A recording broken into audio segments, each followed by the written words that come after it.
हरिः ओम्।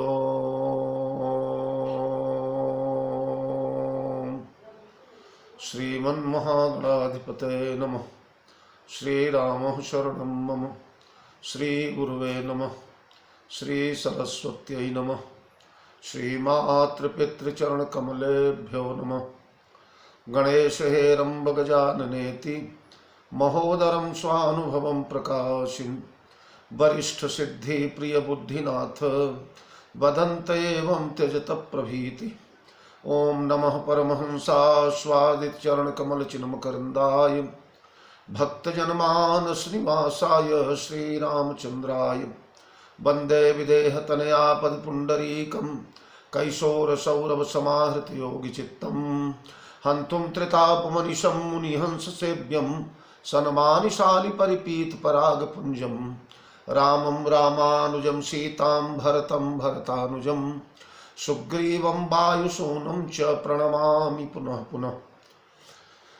वंदे विदेहतनया पदपुंडरीकं कैशोरसौरभसमाहृतयोगिचित्तं हन्तुं त्रितापमनिशं मुनिहंस सेव्यं सनमानिशालि परिपीतपरागपुञ्जं श्रीसीतानाथ समारम्भां रामानन्दार्जुमध्यमाम् अस्मदाचार्यपर्यन्तां वन्दे गुरुपरम्पराम्।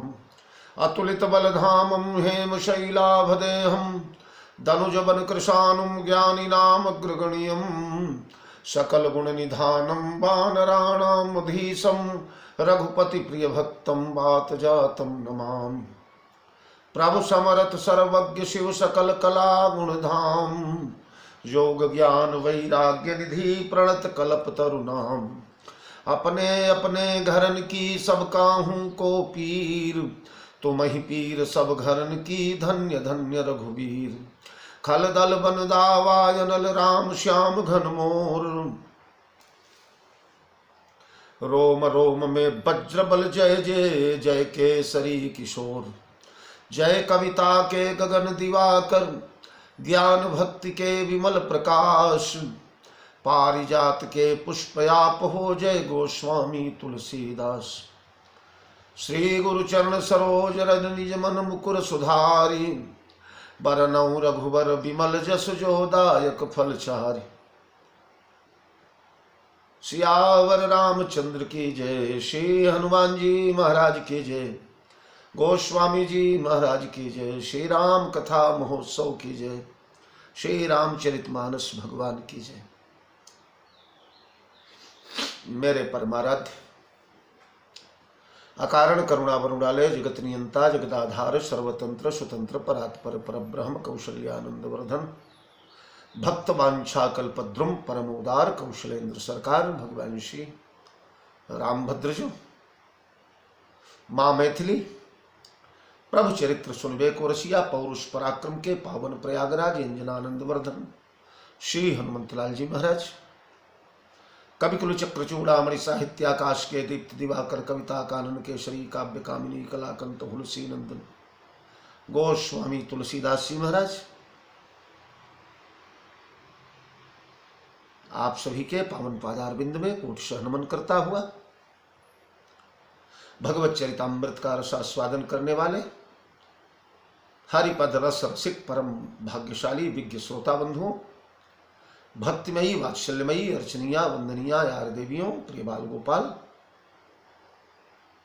आप सभी को सादर जय जानकी जीवन। आइए मित्रों, कभी कल्पना भी नहीं किया था जिस वस्तु की आज क्षण आ गया। 108 अंक आज भरत चरित्र के संपूर्ण होने जा रहे हैं। कभी सोचा भी नहीं था कि 108 पुष्प भैया भरतलाल के चरणों में समर्पित करने का सौभाग्य मिलेगा। स्वतंत्र कथाओं में जो नवदीशीय राम कथा है उनमें तो इतना बोलने का अवसर मिलता ही नहीं।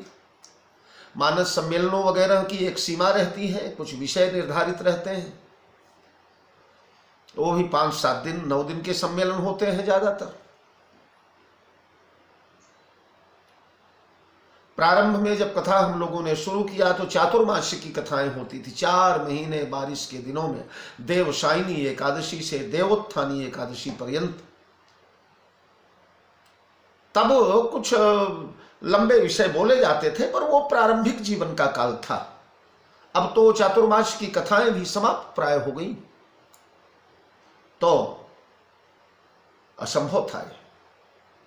पर गत वर्ष के लॉकडाउन में महीने 1.5 महीने मैंने फेसबुक पर लाइव कथा के रूप में अनेकों प्रसंगों पर बोला। तो उसी क्रम में डॉक्टर प्रेम प्रकाश जी मिश्र पन्ना वालों ने, मध्य प्रदेश पन्ना वाले, जो कि स्वयं बड़े सुधी हैं, बड़े विद्वान हैं, बड़े अच्छे वक्ता हैं, बड़े अच्छे कवि हैं, बड़े अच्छे लेखक हैं और सबसे बढ़िया बड़े अच्छे श्रोता, उन्होंने आग्रह किया कि महाराज जी भरत चरित्र का शुभारंभ किया जाए। और मैंने सोच करके महीने 15 दिन बोलूंगा और प्रयाग से भरत चरित्र उठा लिया। ये भाग शेष रह गया था। इस वर्ष पुनः लॉकडाउन लगा दिया भगवान की कृपा से कोरोना महाराज ने, तो वह जो शेष भाग रह गया था पुनः बोलने का शुभ अवसर मिल रहा है। और यह शुभ अवसर कुल मिला जुला करके आज 108 अंकों तक हम लोगों को पहुंचा दिया। भरत चरित्र माला आज पूर्ण होने जा रही है। एक पड़ाव है बहुत बड़ा है। आइए ये सब बातें छोड़ते हुए चले अयोध्या की उस अंगनाई में, उस राजप्रासाद में, उस कैकेयी के कक्ष में, जहां अपने प्रियतम भगवान श्री रामभद्र के वियोग में एक प्रेमी तड़प रहा है, बिलख रहा है, आर्त होकर के करुण क्रंदन कर रहा है। और मैया कैकेयी समझा रही हैं, बिकल बिलो की सुतहि समझावती, अरे मनहु जरे पर लोन लगावती। कैकेयी की भाषा बदल गई। जिस समय चक्रवर्ती सम्राट कैकेयी के पास मनाने गए थे कोप भवन में, उस समय कैकेयी की स्तुति करते हुए, प्रशंसा करते हुए महाराजा धीराज ने कहा था कि बार बार कह रहा हूं, अरे सुमुखी सुलोचनी पिक वचनी, कारण मोहि सुनाऊं, गजगामिनी निज कोप कर। तो कैकेयी के जो उपाधियां दी गई महाराज के द्वारा, उसमें सुमुखी, सुंदर मुख वाली, सुलोचनी, सुंदर नेत्र वाली, और पिक वचनी, कोयल के समान बोलने वाली कैकेयी थी। लेकिन ये सारे सद्गुण तब तक संपन्न रहते हैं जीवन में जब तक व्यक्ति रामानुकूल होता है।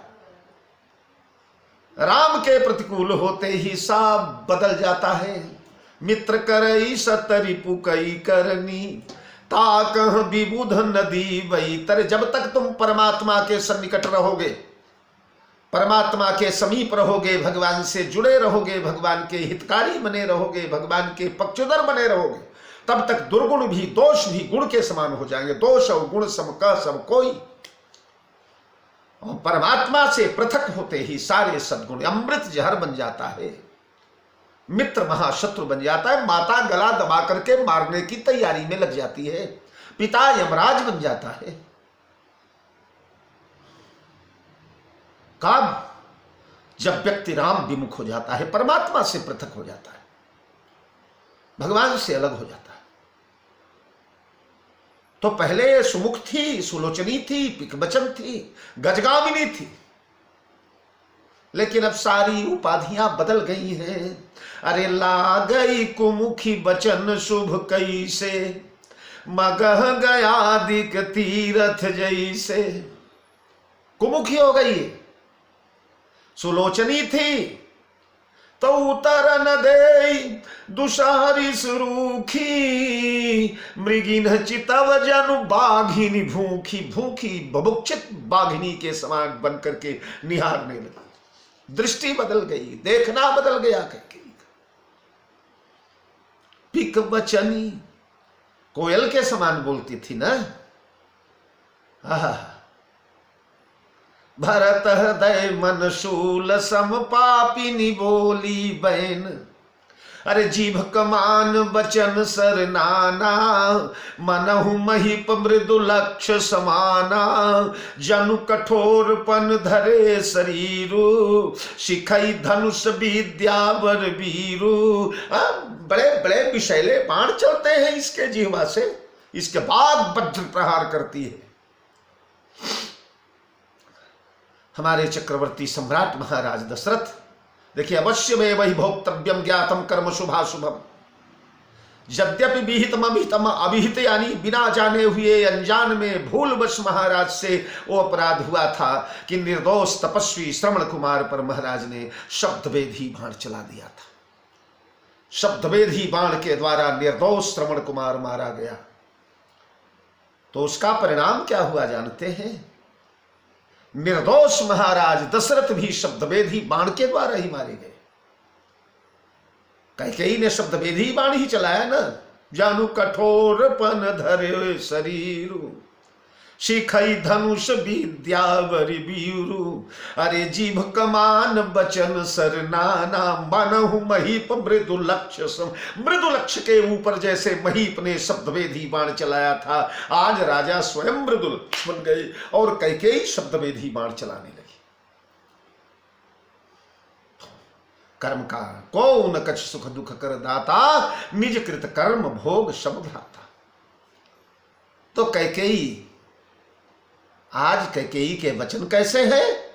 बोले मनहु जरे पर लोन लगावती। लोन रस है, नमक रस है, और यह रस महाराज भोजन के लिए होता है, किसी घाव में लगाने के लिए नहीं होता। जो वस्तु जहां शोभायमान होती है वहीं पर उसकी विशिष्टता वैशिष्ट है। तो लवण जो है, नमक जो है, रामरस हम लोग कहा करते हैं, रस ही है, राम रस। कोई ऐसा पदार्थ नहीं है जिसमें राम रस डालने पर उसका स्वाद न बढ़ जाए,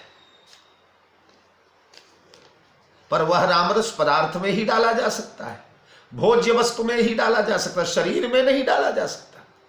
काट करके, छील करके, जले हुए पर अगर लगाओगे तो ये कैकेयी के वचन आज जले पर मानो नमक रगड़ रही है। भगवान श्री राम का वियोग ही जलन है, सही न सके रघुपति भी रघुबर बिरहागी। भगवान का विरह ही आग है, और इस विरह अग्नि में विदग्ध हुए प्राणी के ऊपर जब कोई नमक रगड़ने लगे, राज्य लेने का प्रस्ताव ही नमक है। और सब पर यही प्रहार किया है इसने। भगवान तो सरल थे, सौम्य थे, मर्यादा पुरुषोत्तम है, सर्वसमर्थ है। उन्होंने कैकेयी के वचनों को प्रसाद रूप यद्यप ग्रहण कर लिया, पर राम जी के समक्ष भी इसने कम कटु वचन नहीं बोले थे। व्यंग से ही भरे सकहु तयायसु धरहु सिर मेटहु कठिन कलेश, देन कहनी मोई दुई बरदाना, माग्यूं जो कुछ मोई सुहाना। राम के सामने भी वाग वज्र चलाया था इसने। चक्रवर्ती सम्राट दशरथ भी इसी अवस्था में तड़पे थे कैकेयी के वाग वज्र के द्वारा। जैसे आज भरत के ऊपर जले पर नमक छिड़क रही है, उसी प्रकार राजा दशरथ पर यति कटु वचन कहती कैकेयी। अरे मानहु लोन जरे पर देई, और यहाँ मनहु जरे पर लोन लगावती। वहां मानहु लोन जरे पर दे, जले पर नमक छिड़क रही है, जले हुए की फफोले निकाल करके उसमें नमक छिड़क रहे, नमक का रस मिला रही। बाहरे कैकेयी और समझा रही है, तात राव नहीं सोचई जोगु, बिढ़ई सुकृत जस कीने भोगु, जीवित सकल जन्म फल पाए, अंत अमर पति सदन सिहाए, तात राव नहीं सोचई जोगु। बेटा, तुम्हारे महान यशस्वी पिता सोचनीय है क्या? उनके लिए सोच कर रहे हो, उनके लिए रो रहे हो, बिलख रहे हो, तड़प रहे हो, कलप रहे हो? नहीं भरत, तुम्हारे पिता ने बिढ़ई सुकृत जस, सुकृत और यश सत्कर्म और सुयश स्वयं बिढ़या था, उन्होंने स्वयं कमाया था और कमा करके उसका फल भी भोग लिया था। यह भी नहीं कि आदमी बड़े ताना बाना करके जीवन भर सुंदर सुंदर अट्टालिकाओं के बनाने में व्यस्त रहे और अट्टालिका का, महल का, उस राजप्रासाद का गृह प्रवेश जिस दिन होना हो उसी दिन मर जाए। तो बिढ़या तो उसने, पर उसे भोग नहीं पाया। सुंदर सी खेती लगा दे, खेती में फसल आ जाए, फसल पक करके घर आने का अवसर हो जाए, उसी समय मर जाए। लेकिन ना, बिढ़ई सुकृत जस कीने भोग, इस जगत में अपने सत्कर्मों का जन पायो महिपाल मणिक्रियन सहित फलचार। अपने कर्मों का फल जिस जगत में अगर किसी ने पाया है तो चक्रवर्ती सम्राट महाराज दशरथ ने पाया है। राम विवाह के बाद गोस्वामी चरण लिखते हैं, मुदित सकल सुत बधन मुदित अवधपति सकल सुत बधुन समेत निहारी, जन पायो महिपाल मणिक्रियन सहित फलचारी। क्रियाओं को भी प्राप्त किया और उनके द्वारा संभूत चतुर फलों को भी प्राप्त किया, और प्राप्त ही नहीं किया, उन्हें भोगा भी, और भोगा ही नहीं, अभी तक भोग रहे हैं। इस धरित्री पर जो सत्कर्म तुम्हारे पिताजी ने किए हैं बेटा, उन सत्कर्मों का परिणाम क्या हुआ? बोले जीवत सकल जन्म फल पाए। इस जन्म को लेने का जो फल होता है वो पा लिया। जन्म लेने का फल क्या है? हाँ, जन्म तो हम लोग ले लेते हैं, पर फल क्या? देह धरे कर यह फल भाई, भजिय राम सब काम विहाई। शरीर प्राप्त करने का फल यही, सुफल यही है कि जीवन में भगवान का भजन किया जाए, भगवान से संयुक्त रहा जाए, भगवान से जुड़ करके रहा जाए। लेकिन यहां भगवान का भजन नहीं महाभाग, यहां तो भगवान को ही पा लिया गया, यहां तो भगवान को ही अंक में लेकर के खिलाया गया। यहां तो भगवान ने चरण दबाए महाराज के, सपर्या किया भगवान ने। चारों भैया बैठ बैठ करके महाराज के हाथ पांव दबाते।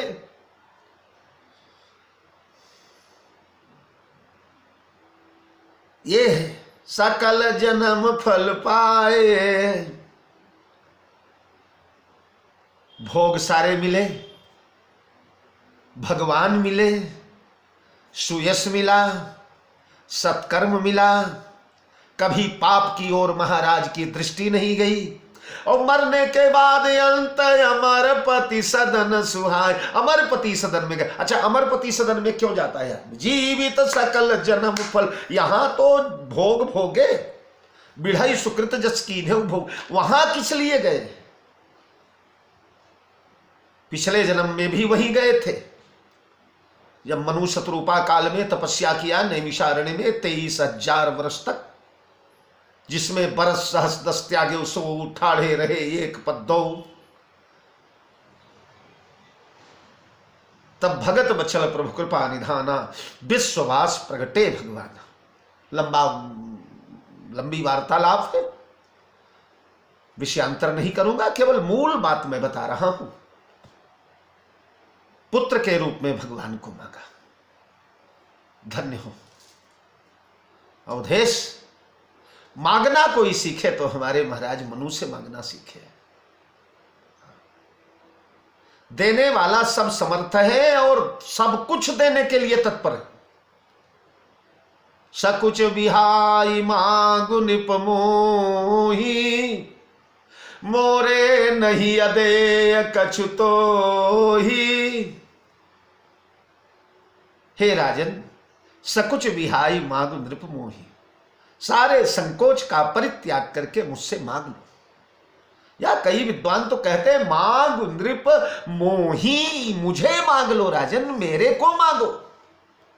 जगत क्या मांगते हो? पहले प्रवचनों में भी मैं प्रायः सुनाया करता हूं इस बात को। हमारे गुरुदेव भगवान कहते थे, बेटा भैया हलवाई की दुकान पर जब मिठाई मांगोगे ना तो वो जिस पत्ते पर मिठाई देता है वो पत्ता फ्री में मिला करता है। जिस प्लेट में मिठाई देगा वो कागज की प्लेट फ्री में मिल जाएगी। तो जब जगदीश को मांग लोगे तो जगत फ्री में मिल जाएगा, संसार अपने आप मिल जाएगा, संसार को मांगना नहीं पड़ेगा। भगवान को मांग लो तो जगत के भोग अपने आप सुलभ हो जाएंगे। तो भगवान को मांगा, चाहूं तुम ही समान सुत प्रभु सन कवन दुराओ। तो भगवान तो होई हूं प्रगट निकेत तुम्हारे, तुम्हारे घर तुम्हारा पुत्र बनकर के आऊंगा महाराज मैं। भगवान मिल गए और भगवान मिलने के बाद अब तुम मम अनुशासन मानी, अरे बसहु जाई सुरपति रजधानी। ताह करी भोग विशाल तात गए कछुकाल पुनी, होई हऊ अवध भुआल तब मैं होब तुम्हार सुत। वहां जाकर के अनंत भोगों को भोगिए। तो पूर्व जन्म में भी यही प्रक्रिया, इनके जीवन रूट यही रहा है, मार्ग यही रहा है। तो इस जन्म में तो भोगों को भोगा ही, वहां अभी भी समस्त भोग उन्हें सुलभ है इंद्रलोक में, और वह भोग्य लोक है ही। तो आपके पिता ने जीवित सकल जन्म फल पाए, जन्म का जितना फल होता है सब पा लिया। अवंत अमरपति सदन सिधाए, बेटा आशय अनुमान सोच परिहरहु सहित समाज राजपुर कर। ये अनुमान करके, ये विचार करके सारी सोच को त्यागो, चिंता त्यागो। इस समय चिंता की बेला नहीं है, शोक का काल नहीं है, शोक का क्षण नहीं है। सहित समाज, जो राजा के 7 अंग हुआ करते हैं, सप्तांग समस्त तुम्हारे सामने प्रस्तुत है। सारा अंग भरा पूरा है, कोई अंग खंडित विखंडित नहीं हुआ है, न महाराज के जाने से न राम के जाने से। तुम्हारी प्रजा ज्यों की त्यों है, तुम्हारा कोष ज्यों का त्यों है, तुम्हारा सैन्य बल ज्यों का त्यों है, तुम्हारा मंत्रिमंडल ज्यों का त्यों है, तुम्हारा मित्र वर्ग ज्यों का त्यों है, तुम्हारा सख्य वर्ग ज्यों का त्यों है, तुम्हारा निवास ज्यों का त्यों है। बल विक्रम बुद्धि विवेक सब तुम्हारे पास। इसलिए बेटा अध्यात्म रामायण में तो कहती है, कैकेयी पुनरप्याह वत्स शोकेन किम तव। तुम्हारे शोक का कारण मेरे समझ में नहीं आता। जिस राज सत्ता के लिए बड़े बड़े सम्राटों ने तलवारें चमकाया है, लोगों ने अपने भाइयों का वध कर दिया, अपने पिताओं का वध कर दिया राज सत्ता के लिए। कुल कुल नाश हो गया। मुगल साम्राज्य की इतिहास पढ़िए आप, तो यही होता चला आया है। औरंगजेब इत्यादि के द्वारा सम्राट अशोक ने अपने अनेकों भाइयों को पटना के अग्नि कुआं में गिरा दिया, मार डाला, काल कवलित हो गए सब। तो राज सत्ता में बड़े बड़े रक्तपात होने के बाद जो सिंहासन मिलता है, बड़ी बड़ी तपस्याओं के बाद जो सिंहासन मिलता है, वह सिंहासन स्वयं तुम्हारा वर्ण करने को तैयार है भरत। इसलिए शोक करने का कारण क्या है? राज्ये महति संप्राप्ते। और ऐरा गैरा कोई तालुकेदार बनने जा रहे हो, कोई जमींदार बनने जा रहे हो? राज्ये महति संप्राप्ते दुःखस्यावसरः कुतः। ये दुख का अवसर है। त्वत्कृते हि मया सर्वामेवमेव, त्वत्कृते हि मया सर्वामिदमेवं विधं कृतम्, सर्वामिदमेवं विधं कृतम्। मैंने तुम्हारे लिए त्वत्कृते ही मया सर्वमिदमेवं विधं कृतम्, ये सारा सरंजाम, सारी व्यवस्था, सारा इंतजाम कृतम, मैंने तैयार कर दिया है। सारी समस्याएं, सारे कंकड़ तुम्हारे मार्ग से हट गए।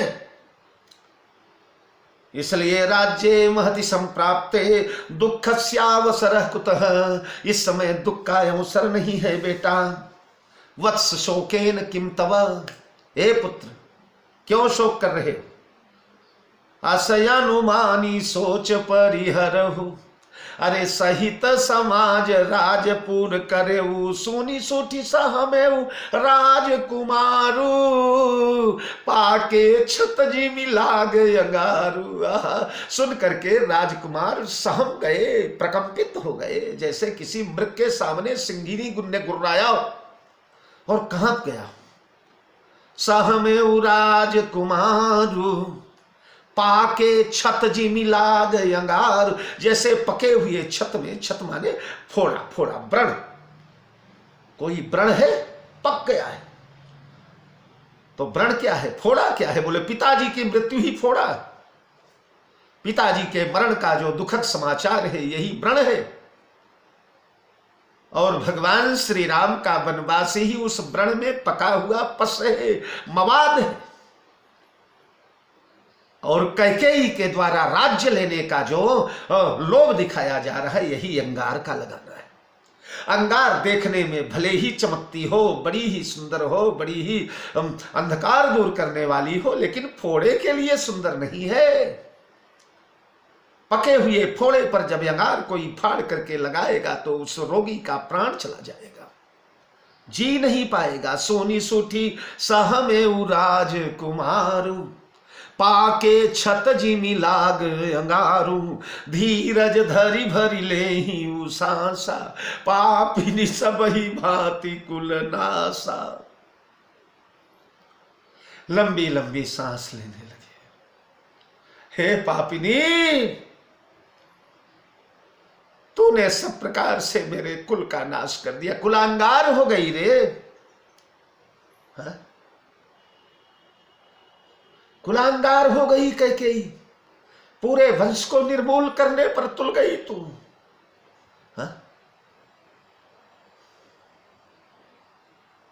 हे कैकेयी, कैकेयी नरकम गच्छ,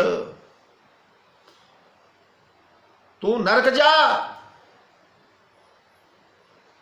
कैकेयी नरकम गच्छ माच तात सलोकथा, मेरे पिताजी के लोक में तेरा प्रस्थान न हो। मेरे पिताजी जहां गए हैं वहां तू न जा, तू नरकगामिनी बन, तू नरक में जा, घनघोर नरक में पड़ पापिनी। आय हाय, कौशल्याम धर्म संयुक्ताम नियुक्त वियुक्ताम पाप निश्चये, परम धार्मिक माता कैकेयी कौशल्या, धर्म मूर्ति अंबा कौशल्या, उन्हें पुत्र से तूने पृथक कर दिया, उनके बेटे को तूने अलग कर दिया, कौशल्या अम्बा को पुत्र विहीना कर दिया।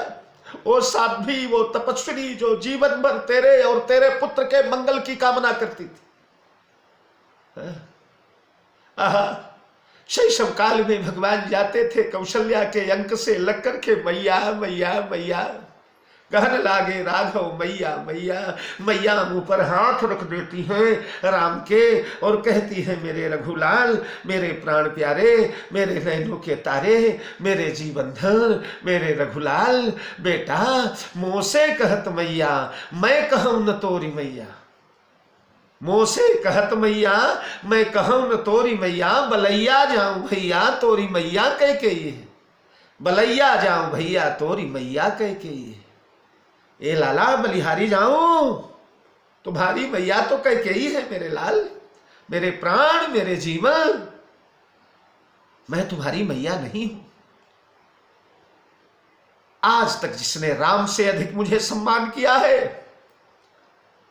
तुझे अपनी बहन के समान माना है, उन कैकेयी को कौशल्याम धर्म संयुक्ताम वियुक्ताम पाप निश्चय।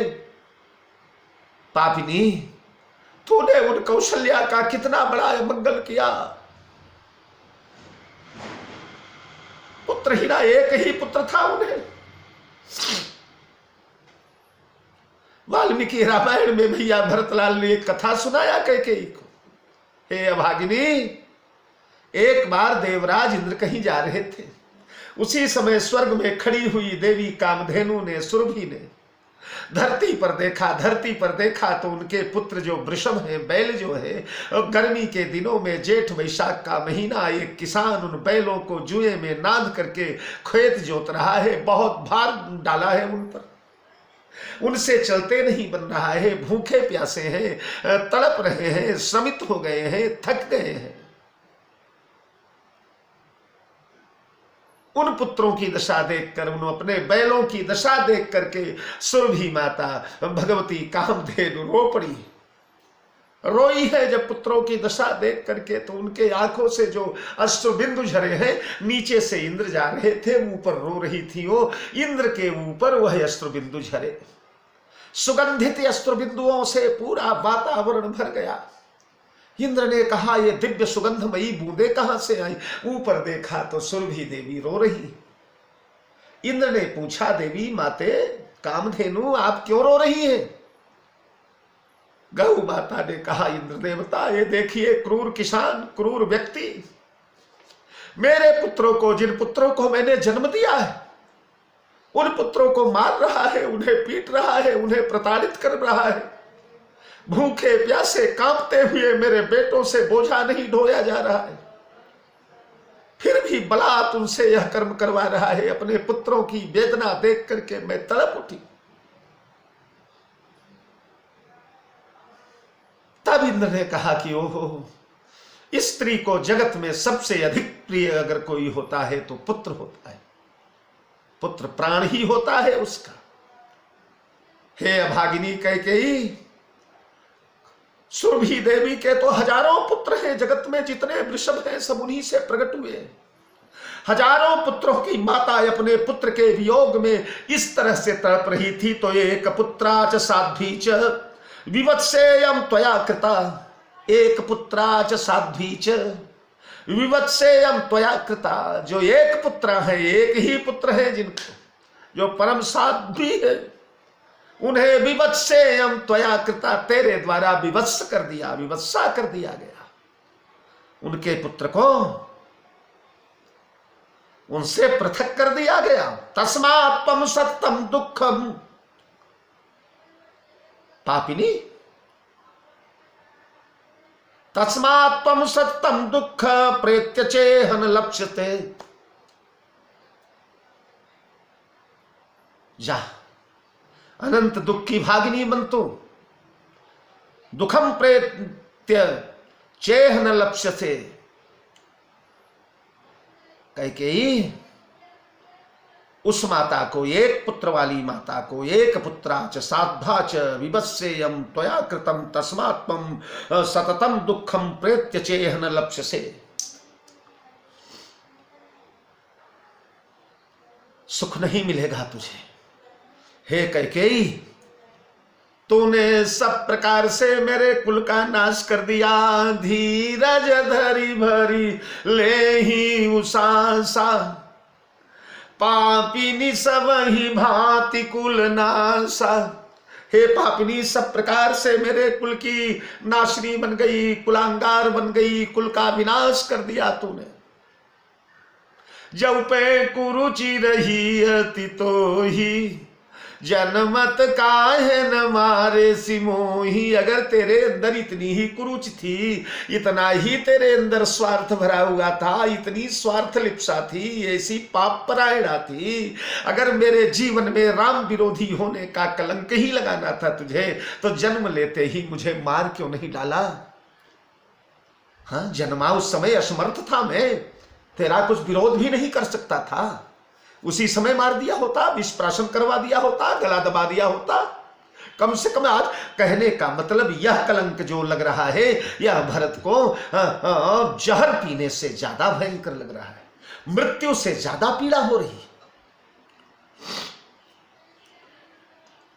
सारा संसार मुझे रामद्रोही कहेगा, मेरे कारण भगवान श्री राम का वनगमन हुआ है, इसलिए इतना बड़ा अपराध।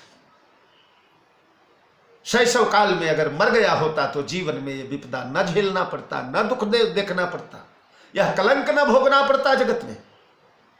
तू तो पेड़ काटी तब पाते पालव सींचा, मीन जियन नित बारी उलीचा। तूने वृक्ष को मूल से काट करके, वृक्ष मूल से काट करे पत्तों का सिंचन भरत करेगा राज विपिन भटके रघुनंदन।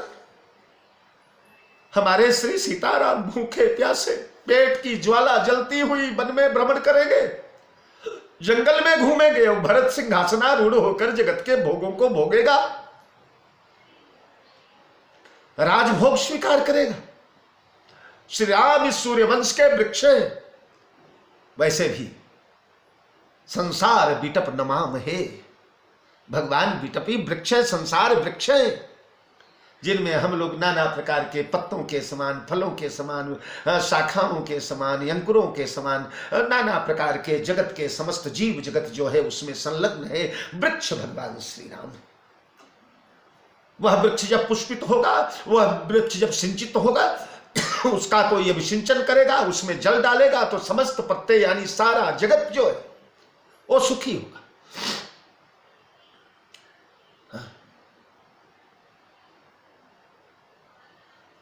भगवान सुखी होते हैं तो सारा जगत सुखी होता है।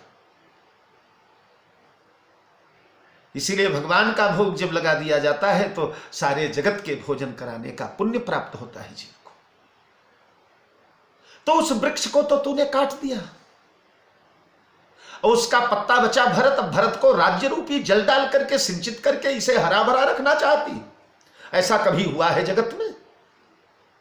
वृक्ष को काट करके उसके पत्तों को तोड़ करके सरोवर में डाल दिया जाए, जीवन भर सरोवर में पड़े रहे, सड़ जाएंगे पर प्रफुल्लित नहीं होंगे, पुष्पित अंकुरित नहीं होंगे। तो भरत रूपी पत्ते को राज्य रूपी जल से हरा भरा करने के लिए तूने बड़ा बढ़िया कुचक्र चला रे। वृक्ष को मूल से काट दिया। अमीन जियन नीत बारी उलीचा। हमारे भगवान श्री राम अगाध सरोवर है, मनव सरोवर तके पियासे। सुखी मीन जे नीर अगाधा, जिमि हरि शरण न एक बाधा। भगवान अगाध सरोवर है, महारणव है, महोदित महोदधि है भगवान। उस महारणों में से, उस महासरोवर में से, उस अगाध जलाशय में से मत्स्य को, मीन को निकाल करके सूखे रेत पर फेंक दिया जाए और सरोवर में से चुल्लू में पानी ले लेकर के मछली के ऊपर उलीचा जाए, तो क्या मछली जीवित रह लेगी? कैकेयी तूने राम रूपी महासिंधु में से भरत रूपी मछली को निकाल करके राज्य रूपी पानी चुल्लू से सींचने का प्रयास किया है। हे अभागिनी, ये मछली इससे नहीं जीवित रहेगी, इस मत्स्य को ऐसे जीवित नहीं कर पाएगी। हंस वंश दशरथ जनक, हंस वंश दशरथ जनक, राम लखन से भाई।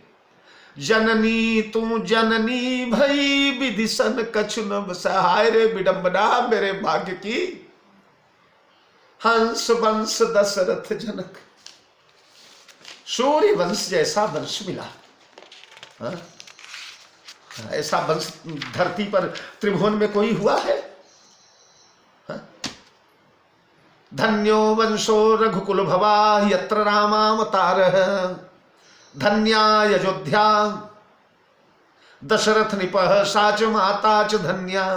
धन्यो वंश रघुकुल भवा, यत्र रामावतारः। ऐसा वंश होगा कोई? महाराज वैवस्वत मनु से लेकर महाराज इक्ष्वाकु से लेकर यहाँ बड़े बड़े धर्मात्मा महाराज हरिश्चंद्र हुए जिस वंश में, महाराज सगर हुए, महाराज मानधाता हुए, महायशस्वी भगीरथ, महाराज रघु, महाराज दिलीप। कितनों का नाम गिनाए पापिनी। ये वंश मिला मुझे। और दशरथ जैसे पिता मिले त्रिभुवन तीनी। काल जग माही भूरी भाग्य दशरथ समनाय। त्रिभुवन तीनों लोक में, तीन काल, भूत भविष्यत वर्तमान में, जग माही समस्त विश्व में।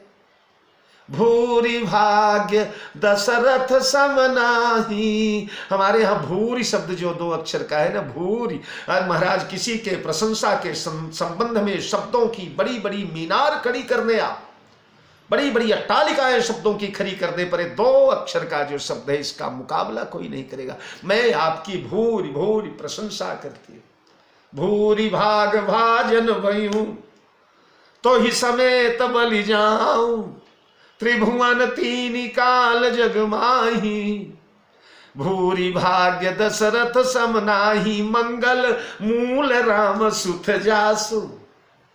जो कछु कही थोर सब तासु। ऐसे परम भाग्यशाली, परम भूरि भाग्य के वाहक चक्रवर्ती सम्राट महाराज दशरथ हमारे पिता हुए। हंस वंश, सूर्य वंश जैसा वंश मिला, दशरथ जैसे पिता मिले, और राम जैसे, राम लखन से भाई, राम लक्ष्मण जैसे भाई मिले। एक बार जिन्होंने राम को देखा, जीन जीन देखे पथिक प्रिय, सीय सहित 2 भाई, भव मग अगमय नंद तिन, बिनु श्रम रहे सिराय। जब भगवान कोई श्रृंगार नहीं किए हैं, राजवस्त्र शरीर पर नहीं है, राज मुकुट नहीं है, केश विन्यास नहीं है, तेल फुलेल नहीं लगाया हुआ है, वन मार्ग में जा रहे हैं, भूखे प्यासे हैं, मुरझाया हुआ चेहरा है, ऐसी परिस्थिति में जो भगवान श्री राम लक्ष्मण सीता को देख लेते हैं, उनका भव मग यगम जो है वो महाराज आनंद से समाप्त हो जाता है। भवसागर उनके लिए सूख जाता है, जीवन धन्य हो जाता है, कृतार्थ हो जाता है। ये तो खैर जीवितों की बात है, जागृतों की बात है। सुषुप्तावस्था में अजहु जासूर सपने उकाऊ, बसऊ लखन सिय राम बटाऊ। राम धाम पद पथ पाई सोई, जो पद पावक बहु मुनि कोई। स्वप्न में भी अगर वनवासी राम लक्ष्मण सीता का दर्शन हो जाता है तो राम धाम पथ पाई सोई, राम धाम का मार्ग सुकर हो जाता है, राम धाम करतलगत हो जाता है, सुगम हो जाता है, वह व्यक्ति मुक्त हो जाता है। मरते हूं जासु नाम मुखयावा, अधम होई मुकुति सुति गावा। मरण काल में भी एक बार पूरा राम नहीं, केवल रकारादीनी नामानी, केवल रा निकल जाता है जिसके मुंह से, बस हो गया। ऐसे भाई मिले, लक्ष्मण जैसा भैया मिला। और जब बात मां की आई तो जैसा वंश था, जैसे पिता थे, जैसे भाई थे, वैसी माई भी मिलना चाहिए था। लेकिन जननी तू जननी भाई, तेरे जैसी जननी मिल गई, कुलांगार, कुल जलाने वाली किरातिनी, वंशनाशिनी, तू माता बनी मेरी, तेरा पुत्र मैं हुआ, तेरे गर्भ से मैं प्रकट हुआ। विधि सन कछु न बसाई। कई विद्वान लोग यहाँ वो कैकेयी के माता वाली कथा को डालते हैं, यद्यपि ये क्लिष्ट कल्पना मात्र है। हाँ?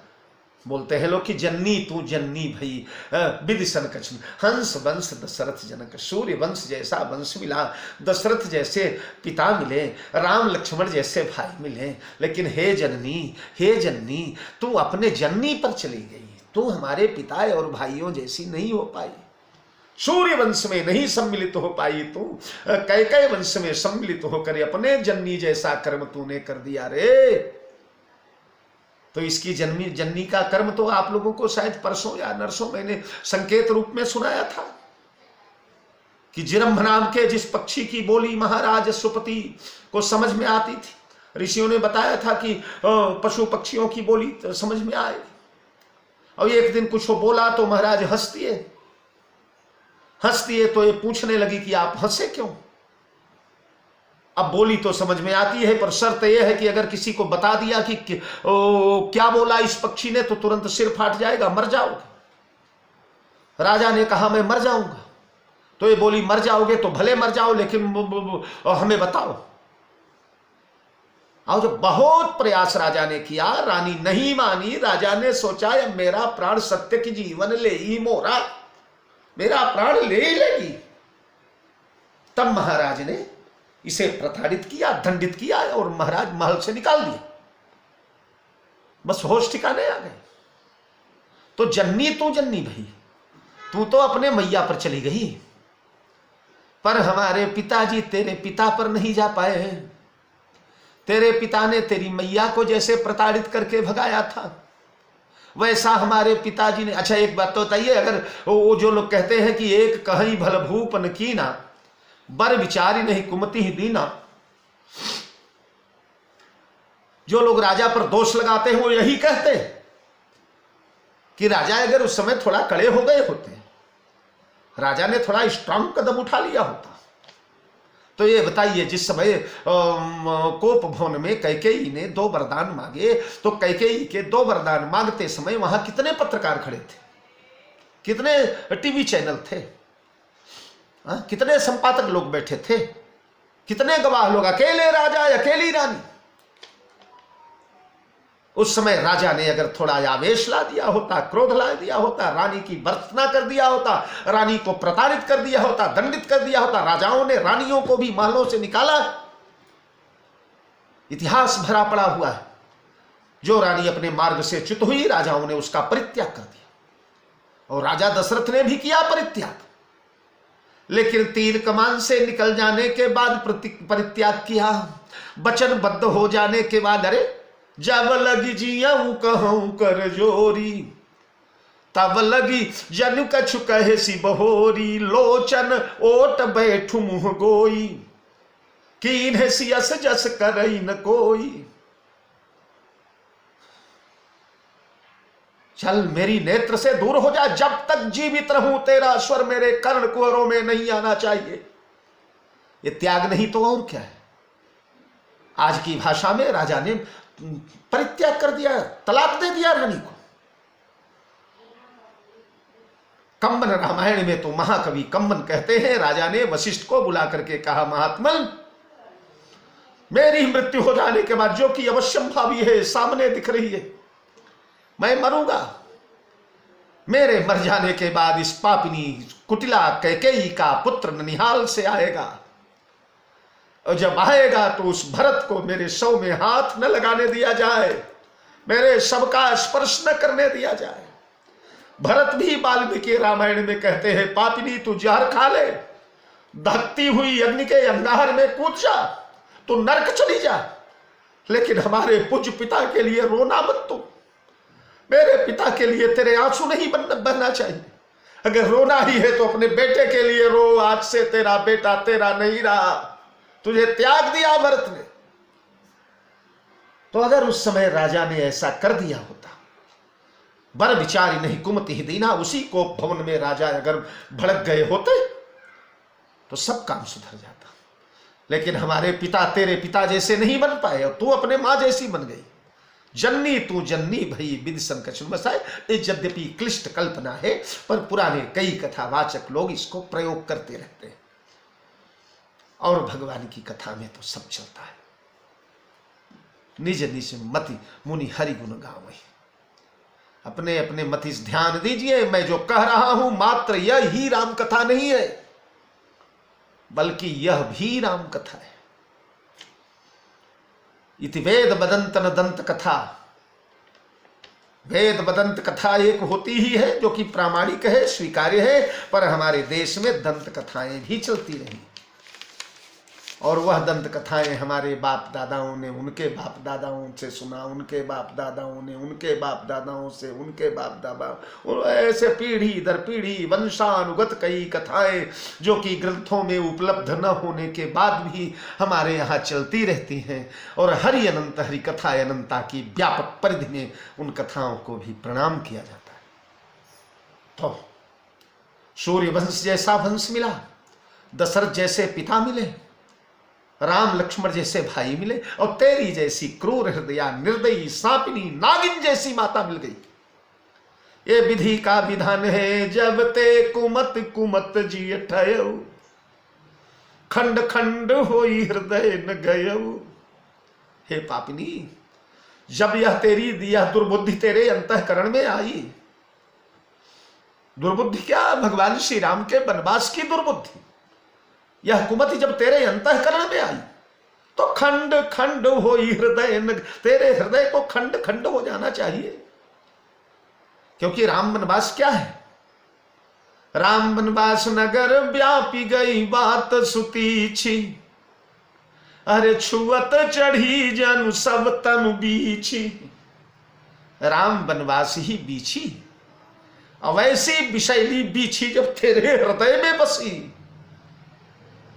बीछी अगर बाहर से छू दे तो मनुष्य का हृदय खंड खंड होने लगता है, और जो तेरे हृदय में ही जाकर बैठ गई तो उस समय तेरा हृदय खंड खंड टुकड़े टुकड़े क्यों नहीं हुआ? बरमागत मन भई नहीं पीरा, गरी न जीह मुंह पर उनकी। जिस समय वरदान मांगने लगी, यानी यह बिच्छू जब डंक मारने लगी, उस समय तेरे हृदय में पीड़ा नहीं हुई? जब वरदान मांगा, देखो दो चीजें हैं, बड़ी सुनने में तो विभत्स लगती हैं, पर हैं बिल्कुल प्रामाणिक। रामचरितमानस के एक एक शब्द वेद मंत्रों के समान प्रिय हैं सज्जनों। बरमागत मन भई नहीं पीरा, जब वरदान मांगने लगी तो तुझे पीड़ा नहीं हुई। और गरी न जी मुंह पर उन कीरा, तेरी जीभ को टूट करके गिर जाना चाहिए, तेरे मुंह में कीड़े बिलबिलाने चाहिए उस समय। बड़ा विभत्स भरत के द्वारा अपने मां को ऐसा बोला जा रहा है, एक परम संत के द्वारा। पर ध्यान दीजिए, बिल्कुल 100% बात सही है। दो चीजें भरत बोल रहे हैं, गिरी न जी, तेरी जीभ टूट करके गिरी नहीं, गारी न जी मुंह पर उन कीड़ा, मुंह में कीड़े क्यों नहीं पड़े? तो देखिए वरदान दो हैं, और दो वरदान मांगते समय परिस्थिति ऐसी निकली, परिस्थिति ऐसी हुई, ऐसी परिस्थिति प्रकट हुई कि ये दोनों काम हो जाने चाहिए थे। कौन? बोले गारी न जी, पहले तेरी जीभ टूट करके गिरना चाहिए, उसके बाद मुंह में कीड़े पड़ना चाहिए। क्या मतलब? बोले जब तूने पहला वरदान मांगा तो पहला वरदान क्या मांगा? बोले सुनहु प्राण प्रिय भावत जी का, देहु एक वर भरत ही टीका टीका। और जब तेरे मुंह से टीका शब्द निकलने लगा तो टीका कहने में जीभ ऊपर जाती है, तालू से लड़ती, और जब जीभ जाकर के ऊपर ताड़ू से टकराई, यानी जीभ पलटी ट बोलने के लिए, उसी समय टूट करके उसे नीचे गिर जाना चाहिए। टीका टीका, टीका कहने में जीभ को उठा करके उल्टाना पड़ता है, तो जिस समय टीका कहने के लिए उल्टी है उसी समय टूट करके गिर जाना चाहिए। और जब दूसरा वरदान मांगा, मागऊ दूसर बर कर जोरी, पुरवहु नाथ मनोरथ मोरी, तापस बेस विशेष उदासी, 14 बरिस राम बनवासी। बनवासी बनवासी, बनवास कहने के लिए जिस समय तेरे दोनों ओंठ बंद हुए, बनवास, बिना ओंठ बंद किए वनवास नहीं बोला जाएगा। जब दोनों ओंठ चिपके बंद हुए, उसी समय तेरे मुंह में कीड़े बिलबिलाने चाहिए, कीड़े भर जाने चाहिए थे। तो बरमागत मन भई नहीं पीरा, गारी न जी मुंह पर ऊन कीरा। अरे पापिनी कैकेयी, तूने ऐसा अभागा कार्य कर दिया। भूप प्रतीति तोर किमी कीनी, मरण काल विधि मति हरि लीनी। राजा ने तेरा विश्वास कैसे किया है भागिनी? हे कुल विनाशिनी, हमारे महाराज तो बड़े चतुर थे। राजनीति, धर्म नीति, कुल नीति, समाज नीति सब में निष्णात थे, परम विद्वान थे। सामने वाले का मन पढ़ने में महाराज बड़े प्रवीण थे। तो बोल, तेरा विश्वास कैसे महाराज ने कर दिया? तू तो हमेशा से ही स्वार्थपरता में डूबी रहा करती थी, स्वार्थ परायण तेरी प्रवृत्ति थी। वाल्मीकि रामायण में अनेकों बार उद्धरण आए, हे मानिनी, हे अभिमानिनी, हे गुमानिनी, हे स्वार्थ पूरिता नागिन, तुझे नहीं स्त्री के रूप में जलते हुए अंगार को पिताजी ने हृदय से लगा लिया, भयंकर नागिनी को वक्ष से लगा लिया पिताजी ने। तेरा विश्वास कैसे कर डाले पिताजी? मरण काल विधिमति हरिलीनी निश्चित ही। जब विधाता किसी को दुख देता है, किसी की मृत्यु आती है, तो निकट मृत्यु जही आवत साई, ते ही भ्रम होई तुम्हारे ही नाई। काल दंड गही काहुन मारा, हरई तेज बल बुद्धि विचारा। तेज बल बुद्धि और विचार इन सबका सर्वस्व का हरण कर लेता है काल। तो पिताजी के माथे पर काल आगे आया, लागे तो ही पिशाच जई जिमी, काल कहावत मोर। उस काल के कराल ग्रास में फंसने के कारण हमारे पूजनीय पिताजी की मति मारी गई, और हमारे पिताजी ने तेरा भरोसा कर लिया, तुझ जैसी नागिनी का भरोसा कर लिया। भूप प्रतीति तोर कीमी कीनी, मरण काल विधिमति हरिलीनी। विधि हुन नारी हृदय गति जानी, सकल कपट अघयव गुण खानी। सत्य ही कहते हैं कवि लोग, विद्वान लोग, कि स्त्री के हृदय की गति विधाता को भी नहीं मालूम। सकल कपट यज्ञ, समस्त कपट पाप और अवगुणों की खान होती है। इसे सज्जनों कोई सिद्धांत वचन मत मानिएगा। कई कई तत्कालीन परिस्थितियों के ऊपर कई वाक्य निर्भर करते हैं। कभी कोई साधु महात्मा आपको छल करके ठग करके चला जाए तो आप कहेंगे कि आज से साधु महात्माओं का विश्वास समाप्त हो गया। कौने अवसर का भयो गयो नारी विश्वास, ये सारे शब्द इसी परिस्थिति जन्य वातावरण में प्रकट हुए हैं। तो विधाता को भी नहीं मालूम है स्त्री के हृदय की गति।